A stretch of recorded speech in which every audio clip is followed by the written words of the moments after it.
há 2 semanas, a princesa Kate Middleton surpreendeu o mundo ao anunciar que tem câncer e que está em tratamento contra a doença. Kate deixou bem claro no comunicado que o fato de não ter falado antes publicamente sobre a doença foi por causa dos filhos. O príncipe George, de 10 anos, a princesa Charlotte, de 8, e o príncipe Louis, de 5.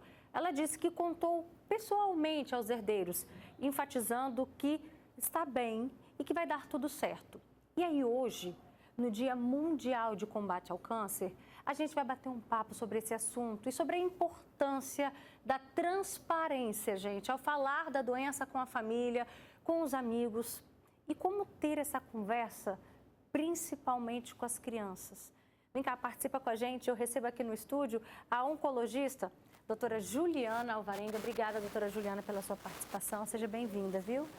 Boa tarde. A gente também recebe aqui a Ilma Pereira, que em 2018 recebeu o diagnóstico de câncer. Obrigada pela sua participação. Eu que agradeço. Boa Muito tarde, obrigada. viu? Boa tarde. E a gente também tem a honra de receber aqui a Keide Losório, que também descobriu um câncer. Isso foi em 2022, não é Foi em isso? 2022. E tudo aconteceu ali, na presença da filha de apenas 8 anos. Isso mesmo. Como foi, Keide? Boa tarde, sejam bem-vindas, viu? Boa tarde. Eu vinha, de uma cirurgia plástica e 30 dias após, eu recebi a notícia e ela estava justamente ao meu lado. Eu recebi foi por ligação e não teve como eu esconder, porque ela acabou ouvindo, a palavra câncer e pegou a todos de surpresa. Qual foi a reação da sua filha quando você confirmou com ela o motivo dessa ligação? Na verdade, parecia que já tinha um sinal, porque ela começou a ter muito medo de dormir sozinha. E sempre falava assim, mãe, eu estou com medo de te perder. Ela falava isso pra mim. Do nada? Do nada, do nada. E logo após eu recebi esse diagnóstico, então você pensa o quê? Meu Deus, eu realmente vou morrer, né? Então a gente se manteve assim, mais firme, apesar de que o chão se abre, mas ela teve um pouco de ansiedade. Ela teve esse medo, porque ela me via, acabei tendo vezes de chorar perto dela, então não tive como segurar, não tive como esconder, pelo fato dela já ter ouvido falar qual era o diagnóstico. Como é que foi para você, como mãe, enfrentar a doença, passar por todos os processos e ainda assim preocupada com o emocional da sua filha? Eu falo que ela vê a mãe dela forte, fez ela também ser, porque eu já passei por 2 perdas gestacionais e ela já esteve comigo nessas perdas. Então ela acompanhou todo o meu processo junto comigo e dessa vez não foi diferente. Eu fiquei com muito medo de como seria, mas graças a Deus ela tem se mantido muito bem. A minha rede de apoio ajudou muito para não enfrentar sozinha, então às vezes que eu precisava estar no tratamento, ela estava na escola, mas final de semana que eu estava mais baqueadinha, ela estava passeando. Então, assim, ela não deixou de ser criança. Ela graças à rede de apoio, Graças à rede de apoio. Ilma, a sua história já tem um outro viés, até porque a sua filha, na época, tinha 25 anos, Mas como é que foi para você contar isso, levar essa informação para sua filha e você ainda tentou por um período, ficar um segredo entre vocês duas? Roberta, foi muito complicado, porque desde o diagnóstico, para mim, eu perdi o meu chão, logo já de cara, porque o médico já na ultrassom, ele falou que eu teria somente 3 meses de vida. Como chegar em casa e falar para sua filha que você vai ter só 3 meses de vida? Sendo que eu tinha um sonho de ser avó. Eu falava com ela o tempo todo, minha filha, você precisa casar, me dar netos, porque eu preciso ser feliz. Essa seria a minha felicidade. E você chegar em casa e falar para sua filha que você vai morrer em 3 meses. Quando eu cheguei em casa, que o meu mundo desabou, meu chão abriu. Ela chegou do trabalho, ela estava trabalhando, eu lembro até hoje, eu estava sentada no cantinho do sofá, porque eu já não tinha mais lágrimas. Ela virou para mim e falou assim, mãe, eu já sei, não precisa me falar, eu já sei.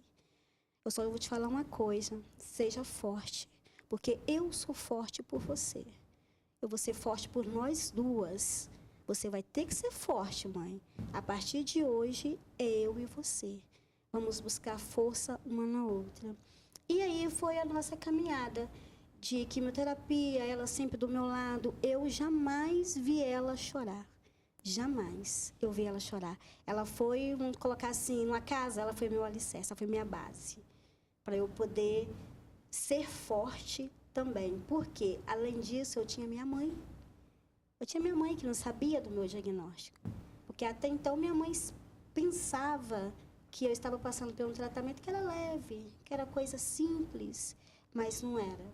Eu já estava careca quando a minha mãe ficou sabendo. O meu pai também entrou em desespero, porque o medo que eu tinha de contar para ela. Eu não tive medo de contar para minha filha, porque minha filha de cara já sabia, mas eu tinha medo da minha mãe, da reação da minha mãe. Por quê? Porque a minha mãe, ela sempre foi frágil. Minha mãe sempre foi frágil. E para ela, não sei se as pessoas de antigamente, falar a palavra câncer para eles já é um tabu. Falar câncer, para eles, é sentença de morte. Para eles, é colocar na cabeça que ali era minha sentença de morte. Só que, quando ela me viu careca, ela virou para mim e ela falou, minha filha, e agora? Eu vou ficar sem você. Falei, não, mãe. O câncer não é uma sentença de morte. O câncer ele veio para ter um recomeço. E nós vamos seguir juntas nessa. A senhora vai ser forte onde a senhora está e eu vou ser forte aqui, onde estou. Porque ela mora longe, ela mora em Baixo Guandu. E desde esse dia, a minha mãe ela vem sendo forte. Porque quando ela viu que eu estava realmente passando pelo aquele tratamento todo, ela sentia as minhas dores. A minha mãe teve que fazer psicólogo. Ela fez psicólogo no Santa Rita, porque ela também achava que ela estava com câncer. A almofadinha que eu carregava do lado do braço, ela também usava. A minha mãe chegou ao ponto de me pedir peruca. Ela quis usar uma peruca, porque ela achou também que ela estava careca, que ela estava igual eu. Deixa eu aproveitar a presença aqui da doutora Juliana. Boa tarde, doutora. É isso mesmo, além da dor, né, de enfrentar esse diagnóstico, ainda tem esse processo de contar para a família, como contar. Tem pacientes que até optam em seguir o tratamento no silêncio? Infelizmente, sim. A gente ainda, como ela falou, a gente ainda tem um estigma muito grande com relação ao câncer, de como que as pessoas vão encarar isso. A gente ainda tem as mulheres que, infelizmente, 70% são abandonadas pelo companheiro durante o tratamento. Algumas pacientes veem isso como um castigo. Então, assim, tem muita coisa que a gente ainda precisa desmistificar. Tem aquelas que querem proteger os familiares, não querem que os familiares sofram. Então, tudo isso, quando a gente dá o diagnóstico para o paciente, a gente precisa se preocupar quem que é a rede de apoio, quem que esse paciente, quem que é a família desse paciente, com quem que esse paciente pode contar, porque a gente precisa trazer todo mundo para perto. Porque o câncer ele não é uma doença só do paciente, ele é uma doença de todo mundo que ama aquele doente. Tem casos, então, de pacientes, por exemplo, que a família é convocada para as consultas, que acompanha? Sim, assim, a gente não trata nenhum paciente sozinho. A gente sempre tenta achar uma rede de apoio.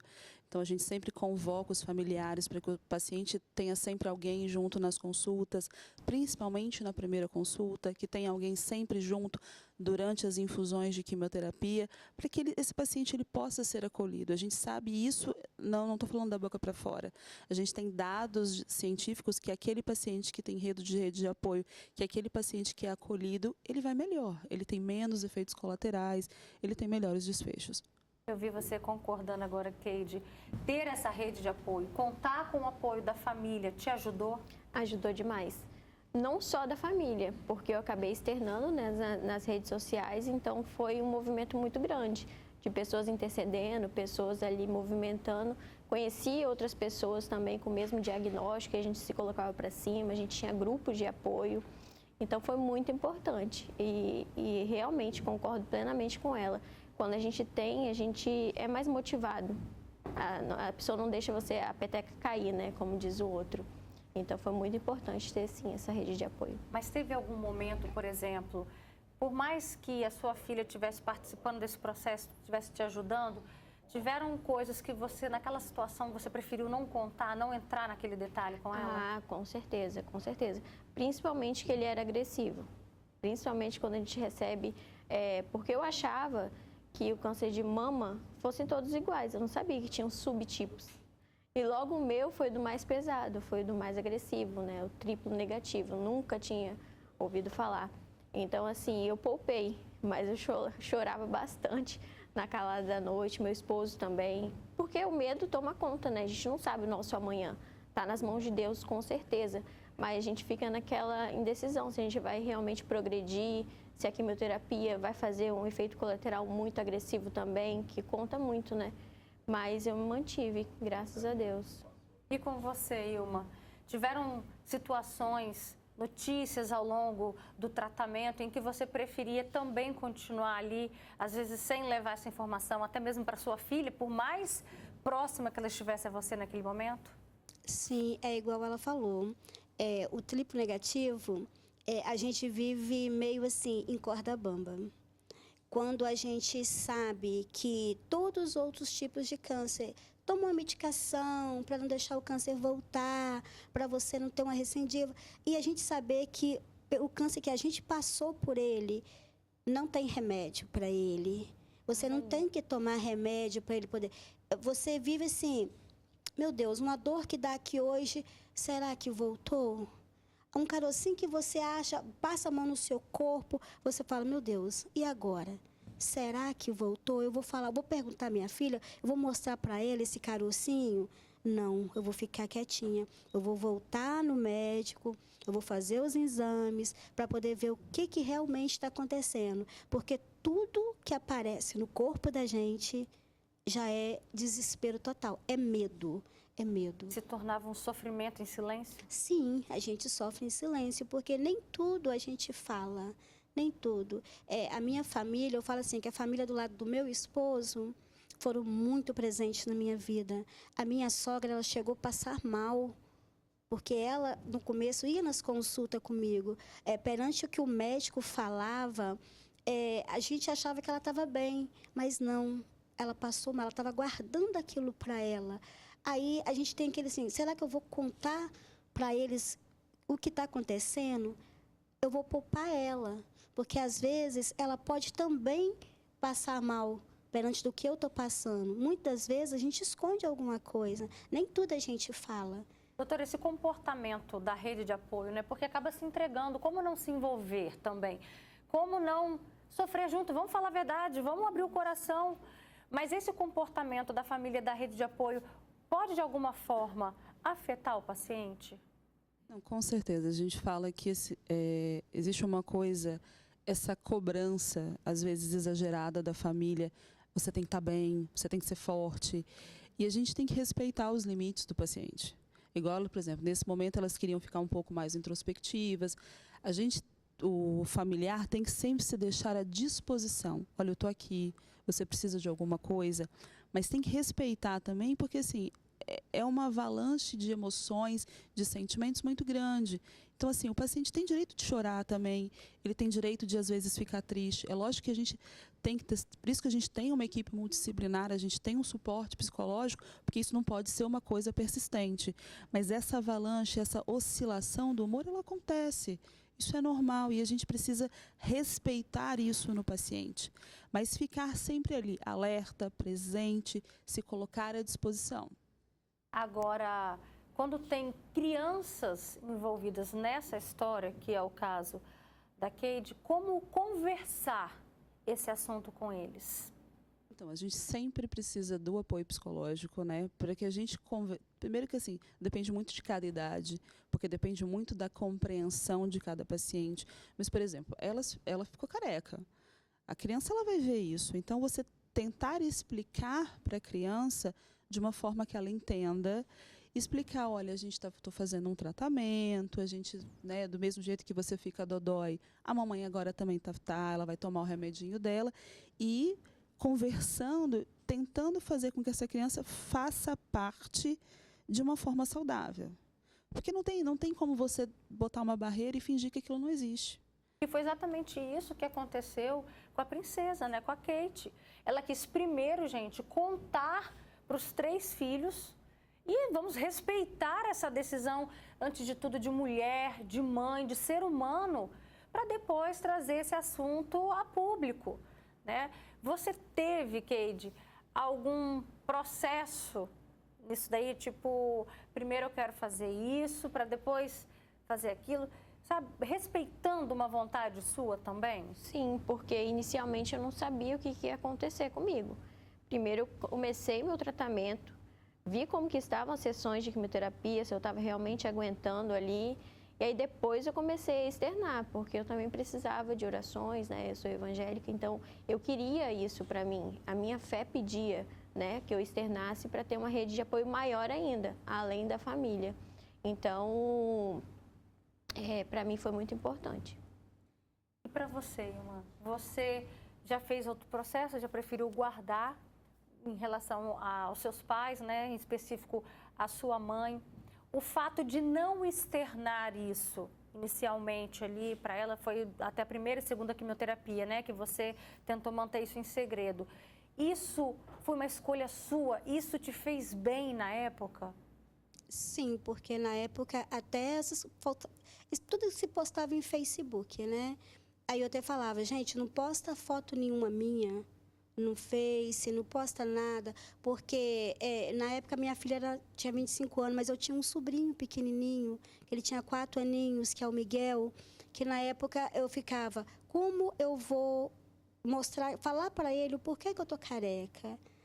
Minha preocupação também era ele, que era pequenininho, portanto, teve uma festinha na escola, que as crianças ficavam olhando para mim, rindo, falando, olha, a tia dele é careca, e ele ficou chorando muito na escola. Eu tentava mostrar para ele que desenho, alguma coisa que ele ficava postando, alguma coisa em relação a eu careca, eu não queria que ele visse a princípio, eu queria conversar com ele primeiro.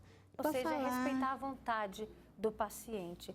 Olha só, a Juliana Paduani, também que já participou com a gente em diversos momentos aqui sobre esse assunto no programa, ela compartilhou com a gente um vídeo contando como foi difícil receber o diagnóstico e dizer para a família sobre a situação, em especial também para o filho, que hoje está com 6 anos. Eu sou paciente oncológica há 6 anos e durante todo esse tempo eu posso dizer que um dos momentos mais difíceis, se não o mais difícil, é o momento do diagnóstico. O diagnóstico realmente vem nos puxando o tapete e depois contar à nossa família sobre isso é muito difícil também. É um momento bem delicado, porque são pessoas que se importam com você e você não quer ver sofrendo, né? Dentre essas pessoas, aquelas que a gente precisa mais dar atenção são as crianças. Precisamos dar atenção a essas crianças, acolher o sentimento delas, levá-las a um oncologista se necessário, para que elas possam tirar as dúvidas. Provavelmente elas terão muitos medos, assim como nós adultos. Então, vamos acolher, vamos levá-la para que ela possa tirar as dúvidas dela e para que ela possa levar este momento da melhor maneira possível, se sentindo acolhida e útil, né, podendo ajudar sempre que possível. Obrigada, Ju, pela sua contribuição, viu? Um beijo especial no seu coração. E às vezes essa força vem exatamente da onde você menos imagina. A gente estava aqui conversando nos bastidores e aí quando a sua filha participou de todo o processo, ela teve uma atitude também inesperada, né? Sim, porque meu esposo começou, né, a queda de cabelo. Antes de eu ficar totalmente careca, começaram as quedas. E aí meu esposo me viu muito para baixo, porque eu tinha todo o meu cuidado. Eu era loiríssima também, igual você, assim, me cuidava do meu cabelo, então eu fiquei muito para baixo. E aí meu esposo teve a atitude de raspar o dele também. Aí ele chegou, né? Chegou inesperadamente na sala, foi um baque para mim e para a Bia. E aí a gente tomou a decisão de que eu não ia mais ver meu cabelo caindo pela casa. A gente ia utilizar o sábado, né? No caso, aconteceu na semana dele ficar careca, dele raspar o cabelo dele. E no sábado a gente ia raspar o meu. Aí minha filha falou, mãe, eu não vou ficar careca, não. Mas ela cortou bem Chanelzinho na época, o cabelo dela já até cresceu. Cada um expressa o apoio, né, da sua maneira. E é muito importante se sentir abraçado. E depois desse processo, essa sua relação com a sua mãe, como é que ficou, Ilma? Hoje é tranquilo, hoje ela está tranquila. ela entendeu, ela viu como que Deus ele permite que as coisas, né, aconteçam, porque tudo faz parte de um processo. Hoje ela está bem mais tranquila, porque ela fala que eu consegui superar tudo isso, que foi um aprendizado muito grande na minha vida. Graças a Deus, está tudo tranquilo. Doutora, o que a gente pode dizer para aquelas pessoas que ainda estão enfrentando esse momento e que às vezes ou sofrem caladas ou nem sempre levam 100% da informação para a família? A importância de respeitar também tanto a vontade do paciente, mas saber que você também tem uma rede de apoio ali presente, né? Não, com certeza. Você contar com o apoio dos seus familiares, de amigos, as pessoas que você ama, as pessoas em quem você confia, é muito importante. Muito importante você ter essa mão amiga.